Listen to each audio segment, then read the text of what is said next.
నమస్కారం వార్తలకు స్వాగతం వివరాల్లోకి వెళ్తే విశాఖను దేశంలోనే అగ్రగామి ఏఐ హబ్ గా తీర్చిదిద్దేందుకు ప్రభుత్వం చర్యలు వేగవంతం చేస్తోందని ఐటీ శాఖ మంత్రి నారా లోకేష్ స్పష్టం చేశారు. డేటా సెంటర్ల ఏర్పాటుతో విశాఖలో నీటి కొరత వస్తుందంటూ జరుగుతున్న ప్రచారాన్ని ఆయన ఖండించారు. డేటా సెంటర్లకు నగర ప్రజల నీటి సరఫరాకు ఎలాంటి ఇబ్బంది ఉండదని స్పష్టం చేశారు. పోలవరం నీటిలో పారిశ్రామిక కేటాయింపుల నుంచే డేటా సెంటర్లకు నీటిని అందిస్తామని తెలిపారు. నగర అవసరాలకు పోలవరం నీటిని గ్రావిటీ ద్వారా 18 నెలల్లో అందించేలా చర్యలు చేపడుతున్నామని వెల్లడించారు. డేటా సెంటర్ల కోసం ప్రత్యేక పైప్ లైన్లు ఏర్పాటు చేస్తామన్నారు. 6.5 గిగావాట్ల డేటా సెంటర్ల లక్ష్యం ఇప్పటికే పూర్తయిందని, కొత్త కూలింగ్ టెక్నాలజీతో నీటి వినియోగాన్ని మరింత తగ్గించవచ్చని లోకేష్ తెలిపారు. ఏఐ ఆధారిత డిజిటల్ ఆర్థిక వ్యవస్థకు, దేశ డేటా సార్వభౌమత్వానికి డేటా సెంటర్లు కీలకమని పేర్కొన్నారు. సో కాల్డ్ ఎవరైతే ఇప్పుడు విశాఖపట్నంలో ధర్నా చేస్తున్నారో వాళ్ళు ఏనాడు థర్మల్ ప్లాంట్ గురించి మాట్లాడలా. సో ఎనర్జీ కావాలి, బట్ డేటా సెంటర్ వద్దంటే ఎట్లా కుదురుతుంది అధ్యక్ష? How will it work? ఈరోజు ఏఐ అనివార్యం. AI is part of our life. ఈ రోజు గూగుల్ అంత పెద్ద ఎత్తున పెట్టుబడి పెడుతుంది కనుక పోటీపడి ఈరోజు అధ్యక్ష ఫోన్ నేను మెసేజ్లు తీసుకోవాలంటే భయపడుతున్నా. ఎందుకంటే ఇప్పుడు అందరు పోటీ పడుతున్నారు. విశాఖపట్నం మాకు ఎలకేషన్ ఇవ్వండి, మాకు ఎలకేషన్ ఇవ్వండి. ఈ రోజు ప్రభుత్వం పిక్ అండ్ చూస్ పరిస్థితికి వచ్చింది. ఎందుకంటే గౌరవ ముఖ్యమంత్రి గారు మాకు చెప్పింది 6.5 గిగావాట్ కన్నా ఎక్కువ వెళ్ళొద్దు. Policy 6.5, target 6.5. అధ్యక్ష రోజు గర్వంగా చెప్తే 6.5 గిగావాట్ మేము ఫుల్ఫిల్ చేసాం. It is over. Allocation is completed. Best companies ఎవరైతే ఎన్వైరన్మెంటల్ కాన్షియస్ ఉన్న కంపెనీస్ వాళ్ళ మీద తీసుకొస్తాం జరుగుతుంది అధ్యక్ష. అధ్యక్ష ఈరోజు మేడం గారు రెండో పాయింట్ అధ్యక్ష పవర్ గురించి చెప్పారు అధ్యక్ష. అధ్యక్ష వెస్టర్న్ గ్రిడ్ కి ఇండియన్ గ్రిడ్ కి చాలా తేడా ఉంది అధ్యక్ష. అక్కడ వెస్టర్న్ గ్రిడ్ ఏంటంటే 1 నేషన్ 1 గ్రిడ్ లేదు.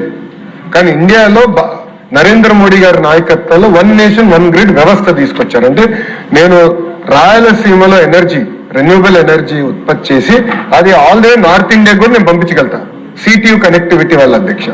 సో ఈ రోజు మేము చాలా స్పష్టంగా డేటా సెంటర్స్ మేము చెప్పింది ఏంటంటే minimum 70% of the energy should be green energy. అంటే solar, wind, pump storage projects ద్వారా వస్తున్న ఎనర్జీ వాళ్ళు వినియోగించాలని నేను చెప్పాను అధ్యక్ష. దానికి కావాల్సింది కూడా ప్రత్యేకంగా అధ్యక్ష వాళ్ళకి డిస్ట్రిబ్యూషన్ లైసెన్స్ కూడా బహుశా భారతదేశంలో ఏ రాష్ట్రం చేయలేదు అధ్యక్ష.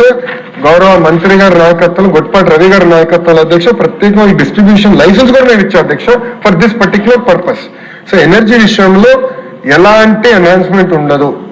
గౌరవ ముఖ్యమంత్రి గారు పదే ఒక మాట చెప్తున్నారు, మేము ఎలక్ట్రిసిటీ ఛార్జీలు పెంచాము అని గౌరవ ముఖ్యమంత్రి గారు పదే చెప్తున్నారు అధ్యక్ష. పెంచడం కాదు కదా, ఈ సంవత్సరం మంత్రి గారు పర్యవేక్షణలో అధ్యక్ష 13 పైసలు కరెంటు ఛార్జీలు తగ్గించిన ఘనత మన ఎన్డీఏ ప్రభుత్వాన్ని. దయచేసి గౌరవ సభ్యురాలు గుర్తించాలని నేను కోరుతున్నా అధ్యక్ష. మెగా డిఎస్సీలో అక్రమాలు జరిగాయని ఆరోపిస్తూ విచారణ జరిపించాలంటూ వైకాపా సభ్యులు చేపట్టిన ఆందోళనతో శాసన మండలి కార్యకలాపాలకు వరుసగా 3వ రోజు కూడా అంతరాయం ఏర్పడింది. సభ ప్రారంభమైన వెంటనే మెగా డిఎస్సీపై విచారణకు డిమాండ్ చేస్తూ వైకాపా సభ్యులు నినాదాలు చేశారు. వైకాపా సభ్యులు ఇచ్చిన వాయిదా తీర్మానాన్ని మండలి చైర్మన్ కె మోషన్ రాజు తిరస్కరించారు. ప్రశ్నోత్తరాలు ప్రారంభిస్తున్నట్లు చైర్మన్ ప్రకటించగానే వైకాపా సభ్యులు పోడియం వద్దకు వెళ్లి ఆందోళనకు దిగారు. దీంతో సభలో కొద్దిసేపు తీవ్ర గందరగోళం నెలకొంది. 3 రోజులుగా సభ కార్యక్రమాలను అడ్డుకుంటున్నారని మంత్రి కొలుసు పాదసారథి ఆగ్రహం వ్యక్తం చేశారు. సభను అడ్డుకునే సభ్యులను సస్పెండ్ చేసి బయటకు పంపించాలని చైర్మన్ ను కోరారు. వైకాపా సభ్యులు సభను గౌరవించడం లేదని ఆరోపించారు. ఈ వ్యవహారంపై మంత్రులు నాదెండ్ల మనోహర్, అచ్చెన్నాయుడు కూడా తీవ్రంగా స్పందించారు. సభను ఆర్డర్లో పెట్టాలంటూ చైర్మన్ ను కోరే సమయంలో మంత్రులు, వైకాపా సభ్యుల మధ్య వాడివేడి చర్చ జరిగింది. దీంతో మెగా డిఎస్సీ అంశంపై శాసన మండలిలో ఉద్రిక్త పరిస్థితులు కొనసాగాయి. సభా మర్యాదలకి భంగం కలిగించే విధంగా ప్రవర్తిస్తున్నారు అధ్యక్ష. ఇది కరెక్ట్ కాదు. చేయని గౌరవించాలి అధ్యక్ష. మీరు నిర్ణయం తీసుకోండి. పోడియం పైకి ఎట్లా రాణిస్తారు అధ్యక్ష వాళ్ళని? పోడియం పైకి ఎట్లా రాణిస్తారు అధ్యక్ష వాళ్ళని? మీరు యాక్షన్ తీసుకోండి అధ్యక్ష. యాక్షన్ తీసుకోండి. ప్రభుత్వం సిద్ధంగా ఉందని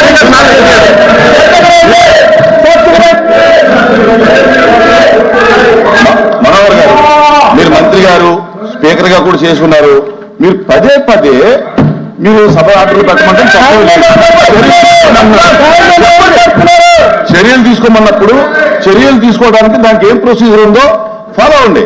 అంతే తప్ప మీరు చైర్ని పదే పదే మీ పెద్ద స్వరంతో మీరు చేయలేకపోతున్నారు అనేటటువంటి కాదు.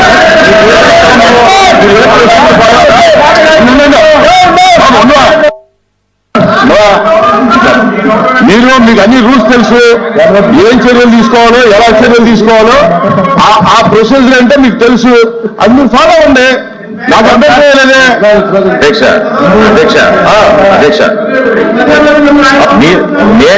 నేను అన్నది ఏంటి, సభ మిమ్మల్ని పూర్తి స్థాయిలో గౌరవించాలి.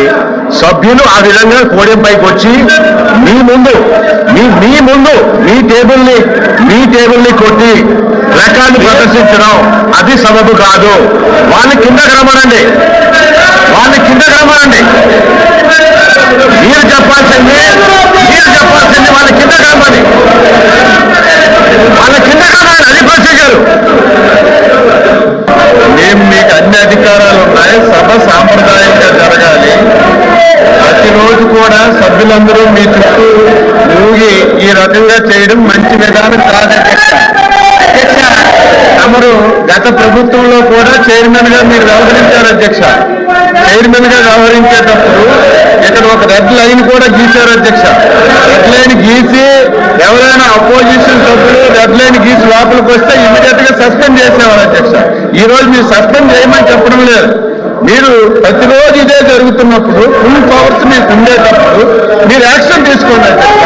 అధ్యక్ష మిమ్మల్ని కించపరచాలని కాదు. అధ్యక్ష మీకు ఫుల్ పవర్స్ ఉన్నాయి. ఇది 3వ రోజు. ప్రతిరోజు ఈ విధంగా చేస్తున్నప్పుడు సభ్యులందరూ మీ చుట్టొచ్చి ఈ రకంగా గొడవ చేస్తున్నప్పుడు మీరు ఫుల్ పవర్స్ ఉపయోగించి ఇమీడియట్ గా యాక్షన్ తీసుకోమని కోరుతున్నాం. పల్నాడు జిల్లా ముప్పాళ్ల మండలం తొండపి గ్రామంలో పోలీసులు కార్టన్ సెర్చ్ నిర్వహించారు. బుధవారం తెల్లవారుజామున చేపట్టిన ఈ తనిఖీల్లో సరైన ధ్రువపత్రాలు లేని 38 ద్విచక్ర వాహనాలు, ఒక ఆటో, ఒక కారును పోలీసులు స్వాధీనం చేసుకున్నారు. వాహనాలకు సంబంధించిన పత్రాలను పూర్తి స్థాయిలో పరిశీలించిన అనంతరం నిబంధనల ప్రకారం వాటిని విడుదల చేస్తామని పోలీసులు తెలిపారు. సందర్భంగా డీఎస్పీ ప్రజలకు పలు కీలక సూచనలు చేశారు. గొడవలకు దూరంగా ఉండాలని, ఎన్నికల కేసుల్లో చిక్కుకొని భవిష్యత్తును నాశనం చేసుకోవద్దని సూచించారు. ప్రతి ఒక్కరూ తప్పనిసరిగా హెల్మెట్ ధరించాలని, డ్రగ్స్, గంజాయి వంటి మాదక ద్రవ్యాలకు దూరంగా ఉండాలని హెచ్చరించారు. గ్రామాల్లో శాంతి భద్రతలకు విఘాతం కలిగించే చర్యలకు పాల్పడితే చట్టపరమైన చర్యలు తప్పవని పోలీసులు స్పష్టం చేశారు. సో ఎలక్షన్స్ వచ్చి గ్రూపులుగా విడిపోయి ఇలా కొట్టుకోవడం జరిగింది అంటే కనుక అందరి మీద కూడా చట్టపరమైన చర్యలు అనేవి తీసుకుంటాము.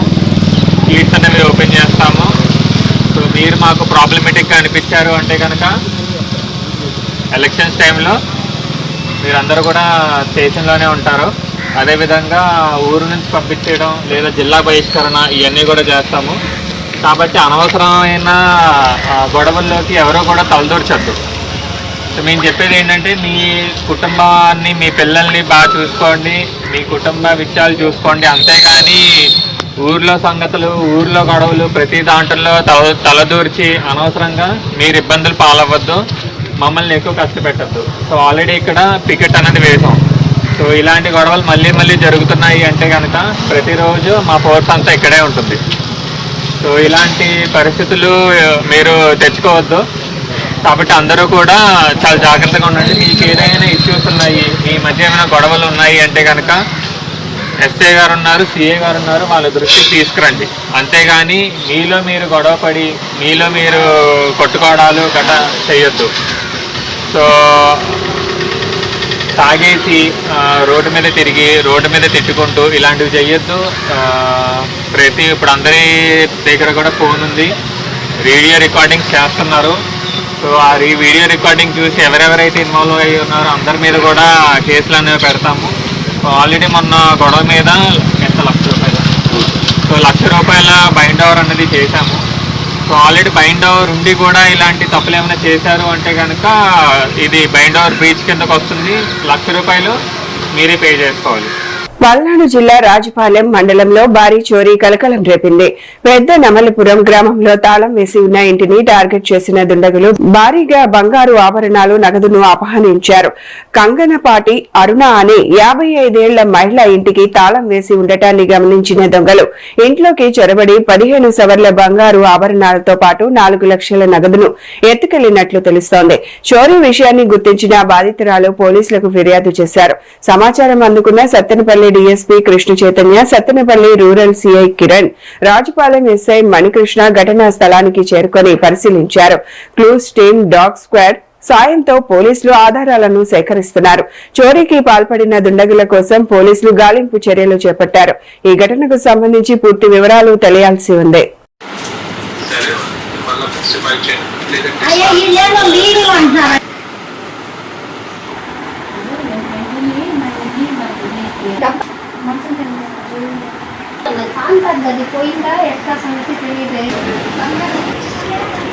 జాతీయ విద్యా విధానాన్ని రద్దు చేయాలని డిమాండ్ చేస్తూ గుంటూరులో డీవైఎఫ్ఐ, ఎస్ఎఫ్ఐ ఆధ్వర్యంలో నిరసన దీక్ష చేపట్టారు. గుంటూరు కలెక్టరేట్ కార్యాలయం వద్ద నిర్వహించిన ఈ కార్యక్రమంలో విద్యార్థులు, యువజన సంఘాల నాయకులు పాల్గొన్నారు. ఈ నిరసన కార్యక్రమానికి మాజీ ఎమ్మెల్సీ కెఎస్ లక్ష్మణరావు ముఖ్య అతిథిగా హాజరయ్యారు. సందర్భంగా ఆయన మాట్లాడుతూ నూతన జాతీయ విద్యా విధానాన్ని, నేషనల్ టెస్టింగ్ ఏజెన్సీ విధానాన్ని వెంటనే రద్దు చేయాలని డిమాండ్ చేశారు. పరీక్షల విధానాన్ని వికేంద్రీకరించాలని, విద్యార్థులకు ఇబ్బందులు కలిగించే విధానాలను కేంద్ర ప్రభుత్వం వెంటనే ఉపసంహరించుకోవాలని కోరారు. తమ డిమాండ్లను పట్టించుకోకపోతే ఆందోళనను మరింత ఉధృతం చేస్తామని కేంద్ర ప్రభుత్వాన్ని హెచ్చరించారు. ఎన్టీఏ అంటే నేషనల్ టెస్టింగ్ ఏజెన్సీ ఇటీవల మళ్ళీ యూజీసీ నెట్ అనే ఒక ఎగ్జామ్ నిర్వహించింది. ఆ యూజీసీ నెట్ పరీక్ష నిర్వహించిన పరీక్షలో అన్ని తప్పులే. మళ్ళీ ఇప్పుడు రీ ఎగ్జామ్ సెప్టెంబర్ 9న నిర్వహించబోతా ఉంది. అంటే నేషనల్ టెస్టింగ్ ఏజెన్సీ నీటికి ముందు కూడా నిర్వహించినటువంటి పరీక్షలు అన్నిటి పేపర్లు లీక్ అయినాయి అనేది ఇప్పుడు వస్తున్నటువంటి సమాచారం. కాబట్టి నేషనల్ టెస్టింగ్ ఏజెన్సీని రద్దు చేస్తేనే ఈ పరీక్షలన్నీ సజావుగా జరగడానికి అవకాశం ఉంది, పిల్లల జీవితాలు బాగుపడటానికి అవకాశం ఉంది. అలాగే కానీ ఇప్పుడు ప్రహ్లాద్ జోషి అంటే కొత్త విద్యామంత్రి ప్రస్తుతం ఏం చేస్తున్నారంటే నేషనల్ టెస్టింగ్ ఏజెన్సీలో అంతకు ముందున్న ఉద్యోగులు తొలగించి కొత్త వాళ్ళు నియమిస్తున్నారు. దీనివల్ల సమస్య పరిష్కారం కాదు. నేను చెప్పేది ఏంటంటే నేషనల్ టెస్టింగ్ ఏజెన్సీ రద్దు చేసి పరీక్షలను వికేంద్రీకరణ చేయాలి, రకరకాల ఏజెన్సీలకి వాటిని అప్పగించాలి. వీటన్నిటికి కారణమైనటువంటి నేషనల్ ఎడ్యుకేషన్ పాలసీ 2020 రద్దు చేయాలి. ఈ డిమాండ్ల మీద ఈ రోజు ఆందోళన జరుగుతా ఉంది. దేశవ్యాప్తంగా ఎన్ఈపీని, ఎన్టీఏని రద్దు చేయాలని చెప్పి డివైఎఫ్ఐ, ఎస్ఎఫ్ఐ గా దేశవ్యాప్తంగా ఆందోళన పిలిపియడం జరిగింది. అందులో భాగంగా రాష్ట్రంలో 17, 18, 19 3 రోజుల ఆందోళన చేస్తాము. అందులో భాగంగా జిల్లాలో ఈ రోజు ఈ నిరసన దీక్షల్ని ప్రారంభించడం జరిగింది. ప్రధానంగా దేశవ్యాప్తంగా విద్యా వ్యవస్థలో విద్యార్థులకి మంచి చేకూర్చే విధంగా విధానాలు ఉండాలి తప్ప విద్యార్థులు ఇబ్బంది పెట్టే విధంగా విధానాలు ఉండకూడదని చెప్పి మేము భావిస్తా ఉన్నాం. అందులో భాగంగానే ఎన్ఈటీని కొత్తగా తీసుకొచ్చి నూతన విద్యా విధానాన్ని రద్దు చేయాలని చెప్పి మేము డిమాండ్ చేస్తా ఉన్నాం. ఆధ్వర్యంలో నూతన విద్యా విధానాన్ని రద్దు చేయాలని, నేషనల్ టెస్టింగ్ ఏజెన్సీ కాదు నేషనల్ టార్చర్ ఏజెన్సీని రద్దు చేయాలని చెప్పేసి డిమాండ్ చేయడం జరుగుతూ ఉంది. ఈరోజు దేశవ్యాప్తంగా కూడా ఈ నూతన విద్యా విధానం, జాతీయ విద్యా విధానం ఏదైతే బీజేపీ గవర్నమెంట్ తీసుకొచ్చిందో కాషాయీకరణకి, ప్రైవేటీకరణకి, కార్పొరేటీకరణకి తీసుకొస్తా ఉంది. విద్యార్థుల భవిష్యత్తుని పణంగా పెట్టే విధంగా, రోడ్డును పెట్టే విధంగా ఈ నూతన విద్యా విధానం ఎన్టీఏ అనేటువంటి ప్రయత్నం చేస్తా ఉంది. మనం చూసుకున్నట్టయితే దాదాపు ఎన్నో వందల ఎగ్జామ్స్, 100కు పైగా ఎగ్జామ్స్ లీకేజీలు జరిగిన మనం చూస్తా ఉన్నాం. చూసినప్పుడు ఈ ప్రభుత్వం కానీ ఏ బాధ్యత కూడా తీసుకోకుండా బాధ్యత రహితంగా ఉంటే ఈ పొద్దుంకలే ఈ ఏజెన్సీనే రోడ్ల మీదకి ఎక్కి చేస్తా ఉంటే, క్వశ్చన్ చేసే పద్ధతిలో ఉంటే క్వశ్చన్ చేసే నియంతృత్వం, నిర్బంధాన్ని చేస్తా ఉంది. రాష్ట్రంలో నిరుద్యోగ యువత ఎదుర్కొంటున్న సమస్యలను తక్షణమే పరిష్కరించాలని డిమాండ్ చేస్తూ ఏఐవైఎఫ్ గుంటూరు జిల్లా సమితి ఆధ్వర్యంలో కలెక్టరేట్ కార్యాలయం ఎదుట ధర్నా నిర్వహించారు. ఈ కార్యక్రమంలో ఏఐఎస్ఎఫ్ రాష్ట్ర కార్యదర్శి బందెల నాజర్జీ పాల్గొని నిరుద్యోగుల సమస్యలపై ప్రభుత్వాన్ని ప్రశ్నించారు. రాష్ట్రంలో లక్షలాది మంది విద్యా విద్యావంతులైన యువత ఉద్యోగాల కోసం ఎదురు చూస్తున్నారని, ప్రభుత్వ శాఖలు, ప్రభుత్వ రంగ సంస్థల్లో పెద్ద సంఖ్యలో ఖాళీలు ఉన్నప్పటికీ వాటిని భర్తీ చేయడంలో ప్రభుత్వం నిర్లక్ష్యంగా వ్యవహరిస్తోందని విమర్శించారు. ప్రభుత్వం వెంటనే జాబ్ క్యాలెండర్ విడుదల చేసి ఖాళీగా ఉన్న అన్ని ప్రభుత్వ ఉద్యోగాలను భర్తీ చేయాలని, నిరుద్యోగులకు నెలకు 3,000 భృతి అందించాలని డిమాండ్ చేశారు. పోటీ పరీక్షలకు సిద్ధమవుతున్న నిరుద్యోగుల వయో పరిమితిని పెంచడంతో పాటు నియామక ప్రక్రియలో పూర్తి పారదర్శకత పాటించాలని కోరారు. కేబినెట్ హోదాతో అన్నకి పదవిచ్చుకున్నారు. ఎంఏలు, బిఏలు, పిహెచ్డీలు చేసిన ఇక్కడ అన్నదమ్ములకు ఎవరు ఉద్యోగాలు ఇస్తారని అడుగుతా ఉన్నాము. లోకేష్ గారు, మీరు యువగలం పాదయాత్రలో రాసి పెట్టుకోండి, సేవ్ చేసి పెట్టుకోండి. జగన్మోహన్ రెడ్డి గారు నేను పారిపోనని చెప్పారు, మీరు పారిపోయారు. 3వ జనవరి కూడా రాబోతా ఉన్నది. మేము చెప్తా ఉన్నాం నిరుద్యోగుల పక్షాన, రాసి పెట్టుకో లోకేష్, నువ్వు కూడా సేవ్ చేసి పెట్టుకో లోకేష్. 2029 ఎన్నికల్లో ఈ రాష్ట్రంలో మీకు తగిన బుద్ధి చెప్పే బాధ్యత అఖిల భారత యువజన సమాఖ్యగా ఈ యువకుల పరంగా మేము తీసుకుంటామని ఈ సందర్భంగా హెచ్చరిస్తా ఉన్నాము. మరోవైపు చెప్తా ఉన్నారు చంద్రబాబు నాయుడు గారు, 20 లక్షల ఉద్యోగాలు ఇవ్వబోతా ఉన్నాము, అందుకే నిరుద్యోగ వృత్తి లేదు అని చెప్తా ఉన్నారు. లోకేష్ గారిని కూడా మా ఏ వైపు నాయకులు కలిస్తే స్కిల్స్ లేవని చెప్తా ఉన్నారు. యూత్ కి మీకేం స్కిల్స్ ఉంది? కేవలం చంద్రబాబు నాయుడు గారు తనయుడు కాబట్టే నీకు మంత్రి పదవి వచ్చింది తప్పించి నీకు ఎటువంటి స్కిల్స్ లేవు. ఎంఏలు, పిహెచ్డీలు చేసిన వాళ్ళకి స్కిల్స్ లేవంటావా నారా లోకేష్? కూటమి ప్రభుత్వం అధికారంలో రాకముందు యువగలం పాదయాత్రలో నారా లోకేష్ గారు కానివ్వండి, అదేవిధంగా ఇప్పుడున్న డిప్యూటీ సీఎం పవన్ కళ్యాణ్ గారు వారాహి వాహనం వేసుకుని కానివ్వండి, ఈ రాష్ట్రంలో 175 నియోజకవర్గాలు తిరుగుతా యువతకు అనేక హామీలు ఇవ్వడం జరిగింది. దానిలో నేను నిరుద్యోగ భృతి ఖచ్చితంగా 3,000 రూపాయలు ఇస్తాం. ఈ రాష్ట్రంలో 2,35,000 ఉద్యోగాలు ఖాళీగా ఉన్నాయి, అవన్నీ మేము అధికార రంగాల్లో భర్తీ చేస్తామని చెప్పారు. అధికారంలోకి వచ్చాక వాళ్ళు భర్తీ చేసింది నారా చంద్రబాబు నాయుడు గారి కొరకు నారా లోకేష్ గారికి మినిస్టర్ పదవి వచ్చింది. అదే విధంగా జనసేన అధినేత వాళ్ళ అన్న నాగబాబు గారికి ఎమ్మెల్సీ వచ్చిందని కానీ ఈ రాష్ట్రంలో ఓటేసి గెలిపించిన ఒక్క యువతకు కూడా ఉద్యోగం రాని పరిస్థితి ఈ రాష్ట్రంలో నెలకొందని అన్ని వర్గాల్లో ఉన్న యువత మొత్తం కూడా ఆ వైపున ఆలోచన చేస్తా ఉన్నారు. ఈ రోజు పివి సింధు గారికి ఉద్యోగం ఇచ్చామని వీళ్ళకి ఉద్యోగం ఇచ్చామని చెప్తా ఉన్నారు. పివి సింధు గారు దేశం గర్వించేటువంటి ఆట ఆడారు కాబట్టి వారికి ఉద్యోగాలు ఇచ్చారు మహాప్రభు. ఆమె 15 లక్షలు ఇచ్చి 20 లక్షలు ఇచ్చి లేదా స్పోర్ట్స్ కోటాలో ఫేక్ సర్టిఫికేట్ తీసుకొని ఆ ఉద్యోగాలు తీసుకోలేదు. కాబట్టి తక్షణమే ఆ వ్యాఖ్యలు కూడా వెనక్కి తీసుకోమని చెప్తా ఉన్నాం. జీవోలు మీరే ఇస్తారు, మళ్ళీ ఆ జీవోలు మేము ఇవ్వలేమంటారు, లేదా జీవో వర్తించగలమని చెప్తారు. పూర్తిగా ఈ రాష్ట్రంలో నిరుద్యోగులు మోసం చేసే ప్రక్రియలో నారా లోకేష్ గారు ఉన్నారు. నిన్నగాక మనం చూసుకుంటే నారా లోకేష్ చెప్తా ఉన్నాం, అయ్యా ఏఎస్ఎఫ్ ఆరోపణలు కాదు, ఇది కేంద్ర ప్రభుత్వం చెప్పిన సాక్షాత్తు జగన్మోహన్ రెడ్డి గారి టైంలో. ఈ టైంలో చూసుకుంటే ప్రభుత్వ పాఠశాలలో దాదాపు 4 లక్షల మంది విద్యార్థులు తగ్గిపోయారు, పూర్తిగా ప్రభుత్వ పాఠశాలకు దూరం అయిపోయారని చెప్పారు. కాబట్టి ఏఎస్ఎఫ్ స్పష్టంగా తెలియజేస్తా ఉన్నాం, విద్యా వ్యవస్థలో విప్లవాత్మక మార్పులు తీసుకొస్తారని ఈరోజు పూర్తిగా విద్యార్థులు మోసం చేస్తా ఉన్నాం. కాబట్టి తక్షణమే విద్యాశాఖ మంత్రి రాజీనామా చేయాలని డిమాండ్ చేస్తా ఉన్నాం. గుంటూరులో ఆదాయపు పన్ను శాఖ అధికారుల సోదాలు కలకలం రేపుతున్నాయి. నగరంలోని అరండల్పేటలో చార్టెడ్ అకౌంటెంట్ దామా సుబ్రహ్మణ్యం నివాసంలో 2వ రోజు కూడా ఐటీ అధికారుల తనిఖీలు కొనసాగుతున్నట్లు సమాచారం. విజయవాడ, హైదరాబాద్ నుంచి వచ్చిన ఐటీ అధికారుల బృందాలతో పాటు సెంట్రల్ ఐఆర్ఎస్ అధికారులు కూడా ఈ సోదాల్లో పాల్గొంటున్నట్లుగా తెలుస్తోంది. తనిఖీల్లో భాగంగా కీలక పత్రాలు, ఫైళ్లు, హార్డ్ డిస్క్లను అధికారులు స్వాధీనం చేసుకుని పరిశీలిస్తున్నట్లు సమాచారం. ఓ ప్రముఖ కంపెనీకి సంబంధించిన ఆర్థిక లావాదేవీలు, ఖాతాలపై అధికారులు ఆరా తీస్తున్నట్లు తెలుస్తోంది. ఈ వ్యవహారానికి సంబంధించి సదరు కంపెనీ యజమానిని కూడా ఐటీ అధికారులు ప్రశ్నిస్తున్నట్లు సమాచారం. అయితే ఈ సోదాలకు సంబంధించి పూర్తి వివరాలు ఇంకా అధికారికంగా వెల్లడి కాలేదు. తనిఖీలు పూర్తయిన తరువాత అధికారులు మరిన్ని వివరాలు వెల్లడించే అవకాశం ఉన్నట్లు తెలుస్తోంది.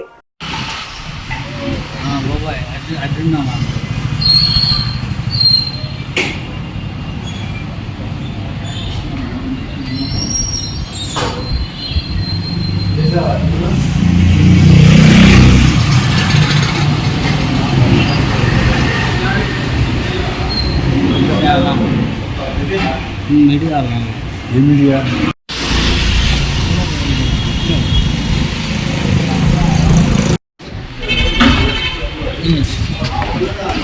తీసారా కూర్చోమనండి అన్ని ఉన్నాను నేను వస్తా మీరు ఎంతసేపు పట్టించి రావడానికి కుమారు గుంటూరులో స్థానిక సంస్థల ఎన్నికల్లో బీసీలకు 34% రిజర్వేషన్లు కల్పించడంపై టీడీపీ శ్రేణులు హర్షం వ్యక్తం చేశాయి. ముఖ్యమంత్రి చంద్రబాబు నాయుడు చిత్రపటానికి పాలాభిషేకం నిర్వహించి కృతజ్ఞతలు తెలిపారు. సందర్భంగా టీడీపీ రాష్ట్ర కార్యదర్శి తాళ్ల వెంకటేష్ యాదవ్ మాట్లాడుతూ 1982లో టీడీపీ ఆవిర్భావం తర్వాత ఎన్టీఆర్ బడుగు బలహీన వర్గాలకు రాజకీయాల్లో అవకాశాలు కల్పించారని గుర్తు చేశారు. 1986 స్థానిక ఎన్నికల్లో బడుగు బలహీన వర్గాలకు 20% రిజర్వేషన్లు కల్పించారని తెలిపారు. ఇప్పుడు ఆ రిజర్వేషన్లను 34% పెంచుతూ ముఖ్యమంత్రి నేతృత్వంలోని కేబినెట్ నిర్ణయం తీసుకుందని అన్నారు. రాబోయే స్థానిక సంస్థల ఎన్నికల్లో బీసీలకు 34% రిజర్వేషన్లు కల్పించడంతో బీసీ వర్గాలకు మరిన్ని రాజకీయ అవకాశాలు లభిస్తాయని పేర్కొన్నారు. మంత్రి లోకేష్ చేపట్టిన పాదయాత్రలో బడుగు బలహీన వర్గాలు ఎదుర్కొంటున్న సమస్యలను స్వయంగా తెలుసుకున్నారని తాళ్ల వెంకటేష్ యాదవ్ తెలిపారు. మొట్టమొదటిసారి 83లో ప్రభుత్వం రావటం, 86లో ఏదైతే ఆయన ఆశించిన విధంగా ఈ బడుగు బలహీన వర్గాల వారిని పైకి తీసుకురావాలి, రాజకీయంగా ఎదుగుదల ఇవ్వాలి అని ఒక ఆలోచన చేసి ఆ రోజు ఈ యొక్క ఉమ్మడి ఆంధ్రప్రదేశ్లో ఉన్నటువంటి బలహీన వర్గాల వారు ఎవరైతే ఉన్నారో, ఒక దేవేంద్ర గౌడ్ గారు కావచ్చు, యనమల రామకృష్ణుడు గారు కావచ్చు, కేఈ కృష్ణమూర్తి గారు కావచ్చు, అయ్యన్న పాత్రుడు గారు కావచ్చు, ఇలా అనేక మందిని ఈ రాష్ట్రంలో రాజకీయ భవిష్యత్తుని ఇచ్చినటువంటి నాయకుడు ఆనాడు మరి ఎన్టీ రామారావు గారు. 1986లో మొట్టమొదటిసారి ఆయన ప్రభుత్వంలో స్థానిక సంస్థలు వస్తే ఆ రోజు ఈ బలహీన వర్గాల వారికి క్షేత్రస్థాయిలో గుర్తింపు ఇవ్వాలి, వాళ్ళకి రాజకీయంగా అనేక మార్పులు తీసుకురావాలి అని చెప్పేసి ఆ రోజు 20% కోటాను ఇవ్వటం జరిగింది. మరి అదేవిధంగా తదుపరి ఆయన వారసత్వాన్ని పుణికిపుచ్చుకున్నటువంటి ఈనాటి ఆంధ్రప్రదేశ్ ముఖ్యమంత్రి వర్యులు, తెలుగుదేశం పార్టీ జాతీయ అధ్యక్షులు శ్రీ నారా చంద్రబాబు నాయుడు గారు ఆనాడు 1995లో ఈ రాష్ట్రంలో ఉన్నటువంటి బలహీన వర్గాల జనాభా పెరుగుదలను గమనించి 20% నుండి 34% తీసుకొచ్చినటువంటి ఘనత చంద్రబాబు నాయుడు గారిదని చెప్పేసి తెలియజేస్తా ఉన్నాను. మరి అదేవిధంగా ఆ యొక్క 34%ని 2001లో కావచ్చు, 2006లో కావచ్చు, 2013లో కావచ్చు, అదేవిధంగా 34%ని బీసీలకు ఇస్తూ రాజకీయంగా వాళ్ళ ఉనికిని కాపాడినటువంటిది తెలుగుదేశం పార్టీ. అయితే ఈరోజు మనం చూస్తా ఉన్నాం, ఆ తర్వాత జరిగినటువంటి 2021 స్థానిక సంస్థల ఎలక్షన్లో ఒక్క అవకాశం ఇవ్వండి అని చెప్పేసి వచ్చినటువంటి దుర్మార్గపు జగన్మోహన్ రెడ్డి ముఖ్యమంత్రికి ఉండి 34% రిజర్వేషన్ ఉన్నటువంటి బలహీన వర్గాల వారిని 24%కి కుదించి రాష్ట్రం మొత్తం మీద 16,800 మందికి రాజకీయంగా బడుగు బలహీన వర్గాల వారిని దెబ్బకొట్టింది జగన్మోహన్ రెడ్డి వైసీపీ పార్టీ అని కూడా నేను తెలియజేస్తా ఉన్నాను. గుంటూరు నగరంలోని హోటళ్లు, రెస్టారెంట్లు, మండీల్లో నీటి దందా జరుగుతోందా అన్న ఆరోపణలు వినిపిస్తున్నాయి. తాగునీటి విషయంలో కొందరు వ్యాపార సంస్థలు వినియోగదారులకు ఇబ్బందులు కలిగిస్తున్నారనే ఫిర్యాదులు వస్తున్నాయి. కుటుంబంతో కలిసి హోటల్, రెస్టారెంట్ కు వెళ్లిన సమయంలో ఉచితంగా ఫిల్టర్ వాటర్ అడిగితే కొందరు సిబ్బంది వాటర్ లేదు, నాణ్యత ఎలా ఉంటుందో తెలియదు అంటూ సమాధానమిస్తున్నారని వినియోగదారులు చెబుతున్నారు. దీంతో ఉచితంగా అందించే తాగునీటిపై కూడా అనుమానాలు వ్యక్తమయ్యే పరిస్థితి ఏర్పడుతోందని ఆవేదన వ్యక్తం చేస్తున్నారు. మరోవైపు నగరంలోని కొన్ని ప్రాంతాల్లో నాణ్యత, అనుమతులకు సంబంధించి సందేహాలు ఉన్న వాటర్ బాటిళ్లను విక్రయిస్తున్నారనే ఆరోపణలు కూడా వినిపిస్తున్నాయి. కొన్ని మండీల్లోనూ కస్టమర్ సౌకర్యాల కంటే వ్యాపారానికే ఎక్కువ ప్రాధాన్యత ఇస్తున్నారనే విమర్శలు వస్తున్నాయి.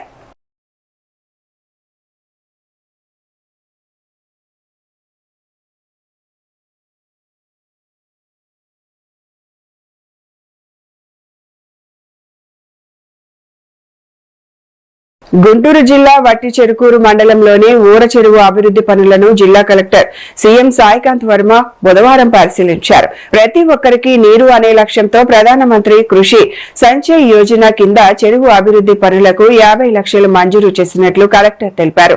ఊర చెరువును ఆహ్లాదకరమైన పర్యాటక ప్రదేశంగా తీర్చిదిద్దుతున్నామని చెప్పారు.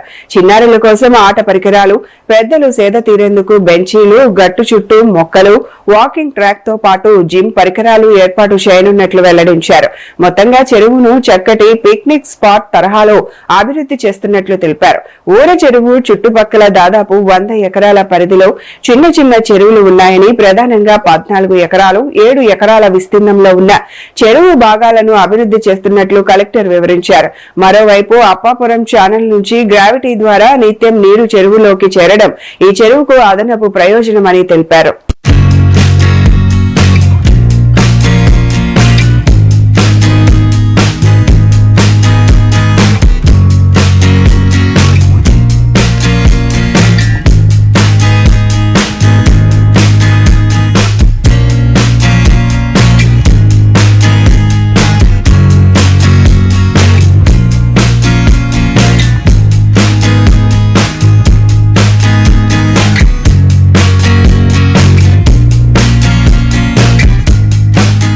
డాక్టర్ బిఆర్ అంబేద్కర్ కోనసీమ జిల్లా అమలాపురంలో స్థానిక సంస్థల ఎన్నికల్లో బీసీలకు 34% రిజర్వేషన్లు కల్పించడంపై టీడీపీ శ్రేణులు హర్షం వ్యక్తం చేశాయి.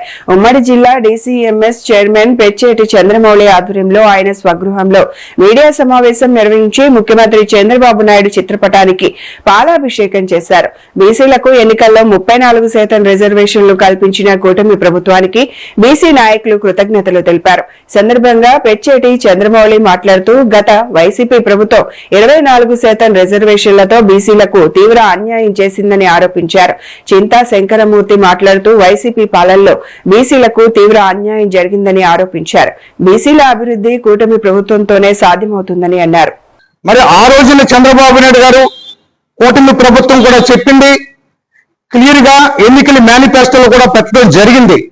మేము అధికారంలోకి వస్తే 34% రిజర్వేషన్ తీసుకొస్తాం అని చెప్పి చెప్పడం జరిగింది. ఎందుకంటే ఆనాడు అన్న ఎన్టీ రామారావు గారు మొట్టమొదటిసారిగా స్థానిక సంస్థల్లో రిజర్వేషన్ 20% ఇచ్చారు. ఆ తర్వాత చంద్రబాబు నాయుడు గారు 34% చేశారు. ఆనాడు నుంచి 2001 కావచ్చు, 2001 కావచ్చు, 2006 కావచ్చు, 2013 కావచ్చు, అప్పుడు జరిగిన స్థానిక ఎన్నికల్లో 34% రిజర్వేషన్ మీద ఎన్నికలు జరిగాయి. తర్వాత ఏదైతే 19 నుంచి 24లో జగన్మోహన్ రెడ్డి వచ్చాడో, జగన్మోహన్ రెడ్డి ప్రభుత్వం తగ్గించి ఇవాళ బీసీలకి 16,800 పొలిటికల్ పోస్టులు కోల్పోయారు ఈ రాష్ట్ర వ్యాప్తంగా బీసీలు. మరి దాన్ని ఈ రోజున చంద్రబాబు నాయుడు గారు ఎన్డీఏ కూటమి ప్రభుత్వం దాన్ని మళ్ళీ నిన్న మంత్రివర్గంలో ఆమోదించి అసెంబ్లీలో తీర్మానం ప్రవేశపెట్టి ఇవాళ బీసీలకి ఇవాళ మళ్ళీ పొలిటికల్ రిజర్వేషన్ పునరుద్ధరణ చేసినందుకు ఇవాళ మేమందరం కూడా హర్షం వ్యక్తం చేస్తా ఉన్నాం. మరి ఇప్పుడు ఈ రోజు మరి చంద్రబాబు గారు ఇటువంటి ఒక ఘనమైన ఇక్కడ భద్రతా సమావేశం ఏర్పాటు చేశారు. దానికి కారణం ఏంటి అంటే నిన్నడకు ఉన్న ఈసీలకు 24% చేసి ఇవాళ జగన్మోహన్ రెడ్డి ఎన్నో రకాల అన్యాయం చేశాడు. అటువంటి 24% 34% చేసి నిన్న అసెంబ్లీలో తీర్మానం చేసి మరి బీసీలకి ఎంతో న్యాయం చేశారు. మొదటి నుంచి కూడా ఈ రిజర్వేషన్స్ అనేది మహానుభావులు కీర్తిశేషులు స్వర్గీయ ఎన్టీ రామారావు గారు ముఖ్యమంత్రి అయిన తర్వాత ఆయన 20% రిజర్వేషన్స్ బీసీలు తీసుకొచ్చి ఇవాళ బీసీలందరినీ కూడా ఒక రకంగా వీధిలోకి తీసుకొచ్చిన మహానుభావులు ఎవరు అంటే మా ఎన్టీ రామారావు గారు. మరి నిన్న అసెంబ్లీలో కేబినెట్ సమావేశంలో ఈ బీసీలకి 34% రిజర్వేషన్ కల్పించడం అన్నది నిజంగా మాకు అందరికి కూడా ఆనందంగా ఉంది. మన బీసీలందరికీ కూడా అన్ని కులాల వారికి మరి ముఖ్యంగా ముందుగా ఈ పత్రికా విలేకరులకు ధన్యవాదాలు తెలియజేస్తున్నాను. అంచేత ఏంటి పూర్వం ఎన్టీ రామారావు గారు ఏ విధంగా అయితే బీసీని ఆదరించాడో అదే విధంగా మరి ఈ చంద్రబాబు నాయుడు గారు కూడా లాస్ట్ ఒక 5 సంవత్సరాలు అడ్డంకులు వచ్చినా సరే మరి జగన్మోహన్ రెడ్డి గారు ఈ బీసీల పట్ల మాటల వరకు ప్రేమ, చేతల్లో మాత్రం శూన్యం. ఆయనకి 24% చేసి మా బీసీలందరినీ కూడా అనేకమైన వేల సంఖ్యలో ఇప్పుడు చెప్పారు చంద్రబాబు గారు పదవులన్నీ కోల్పోయేలా చేయడం జరిగింది జగన్మోహన్ రెడ్డి గారు. మళ్ళీ అప్పుడు ఎన్నికల మేనిఫెస్టోలో కానీ ఎన్నికల ప్రచారంలో కానీ చంద్రబాబు నాయుడు గారు ఏ విధంగా అయితే బీసీలకు హామీ ఇచ్చారో అదే విధానాన్ని మరి వెంటనే ఈ స్థానిక సంస్థలు రాకముందు ఆయన మరి 34% చేయడం అన్నది మా బీసీ వర్గాల అందరిలో కూడా ఆనందదాయకంగా ఉంది. డాక్టర్ బిఆర్ అంబేద్కర్ కోనసీమ జిల్లా అమలాపురంలో చిరంజీవ నర్సింగ్ హోమ్ లో భారీగా నిధుల గోల్మాల్ జరిగినట్లు ఆరోపణలు కలకలం రేపుతున్నాయి. ఆసుపత్రి యాజమాన్యం నమ్మకాన్ని ఆసరాగా చేసుకుని కోట్ల రూపాయల నిధులను దారి మళ్లించినట్లు ఆసుపత్రి అడ్మినిస్ట్రేటివ్ బండి రాధమ్మ పోలీసులకు ఫిర్యాదు చేసినట్లు తెలిపారు. ఆసుపత్రి నగదు లావాదేవీలు, బిల్లింగ్, మెడికల్ షాప్ నిర్వహణ బాధ్యతలను నమ్మకంతో అప్పగించగా మెడికల్ షాప్ సిబ్బంది చేతివాటం ప్రదర్శించి భారీగా నిధులను దారి మళ్లించినట్లు ఆమె ఆరోపించారు. ఈ ఫిర్యాదుపై అమలాపురం టౌన్ పోలీసులు 6 ఉద్యోగులపై క్రిమినల్ కేసు నమోదు చేసినట్లు, ఇప్పటికే 3 అరెస్టు చేసి రిమాండ్కు తరలించినట్లు అడ్మినిస్ట్రేటివ్ రాధమ్మ తెలిపారు. మరోవైపు డాక్టర్ కృష్ణప్రసాద్ ఆధ్వర్యంలో అమలాపురం రోడ్లో నిర్వహిస్తున్న చిరంజీవ ఎమర్జెన్సీ ఆసుపత్రి సేవలను తాత్కాలికంగా నిలిపివేసినట్లు ఆమె వెల్లడించారు. ప్రస్తుతం ఎమర్జెన్సీ సేవలను సూర్యానగర్లోని చిరంజీవ నర్సింగ్ హోమ్ లో అందిస్తున్నట్లు తెలిపారు. డాక్టర్ కృష్ణప్రసాద్ గారికి హెల్ప్ చేస్తూ అడ్మినిస్ట్రేటివ్ అడ్వైజర్స్ ఇస్తూ ఈ హాస్పిటల్ అంతా చూస్తూ main Chiranjeeva pharmacy, Chiranjeeva labs, Chiranjeeva emergency and nursing home అన్నీ కూడా గత 16 ఇయర్స్ కంప్లీట్ అయ్యి 17 ఇయర్స్కి వచ్చేసాం మేము. 17 ఇయర్స్ నుంచి కూడా హాస్పిటల్ ఎమర్జెన్సీ అవ్వటం వల్ల మేము బాగా ప్రాబ్లమ్స్ అవి పీపుల్తో కానీ ఫేస్ చేస్తా ఆల్రెడీ చిరంజీవి రాజు గారు అని ఒక డాక్టర్ గారి దగ్గర మేము రెంట్కి తీసుకుని ఉంటూ అందులో లీజ్కి 5 ఇయర్స్ తీసుకుని అది కంప్లీట్ అవుతూ ఉండగా మేము కన్స్ట్రక్షన్ చేసుకుని లోపలికి వచ్చి ఈ క్రమంలో నా హాస్పిటల్ అంతా నేను ఒక్కదాన్ని ఎమర్జెన్సీ అవ్వటం వల్ల చూడలేకపోవటం వల్ల నాకు హెల్ప్గా బంధువుల్ని ప్లస్ కొంతమంది స్టాఫ్ని పెట్టుకోవడం జరిగింది. అది వాళ్ళని బాగా నమ్మి నేను వాళ్ళకి వదిలి పైన ప్రాబ్లమ్స్ అన్ని సాల్వ్ చేసుకుంటున్నాను అనుకుంటూ ఫైనాన్షియల్గా వాళ్ళ చేతుల్లో మొత్తం పెట్టి నమ్మటం వల్ల మమ్మల్ని చాలా మోసం చేశారు వాళ్ళు. వాళ్ళ మీద కంప్లైంట్ చేశాము. ఈ క్రమంలో మా హాస్పిటల్ని కొంత ఎమర్జెన్సీ సర్వీసెస్ రోడ్డు మీద ఉన్న బ్రాంచ్ మాత్రం మెయింటెనెన్స్ కష్టమయ్యి వీళ్ళంతా ఫ్రాడ్ చేసి డబ్బు హాస్పిటల్ ఇన్కమ్ అంతా వాళ్ళ అకౌంట్లోకి వేసేసుకోవడం వల్ల మాకు ప్రాబ్లమ్స్ వచ్చి అది కంప్లైంట్కి వెళ్ళింది కదా, రఫ్గా ఒక 5-6 crores అని పెట్టి ఇంకా ఎక్కువ ఉంటుందని ఎస్టిమేషన్స్. ఈ వార్తలు ఇంతటితో సమాప్తం. నమస్కారం.